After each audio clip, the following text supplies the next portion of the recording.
Patraukė pirmas dalykas, kad išskirtinai bildukų grupė sugeba surinkti žmonės. Lietuvoje yra dabar sunku surinkti bet kokią didesnę grupę žmonių, nes yra pasiūlos perteklius. Renginių yra daugiau negu norinčių eiti. Ir jie dalyvauja, matau, ne iš reikalo, stengiasi, žinai, atiduoda save, kuria idėjas, tai dėl to grįžtu, nes noriu tą matyti. Meninių fotografų mes visur dalyvaujam ir kitose šalyse. Tai tokį kelią pasirinkę, kol nepakeisim tos strategijos, tai visą laiką, aišku, varysim. Šitas stovyklas ir tu galvoji, ar tu praleisi prie jūros, ar praleisi kažkur žaisdamas krepšinį, ar praleisi stovyklą nugali šitą vietą.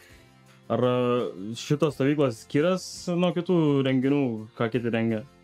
Jo, skiriasi, nes kiti yra daugiau komerciniai renginiai, yra daug stendų, mes rodom techniką, žmonės vaikšto, po to eina visi namo, arba kūrinės, tai tokia jau yra poilsis, stovykla maišyta su standartinė stendų paroda.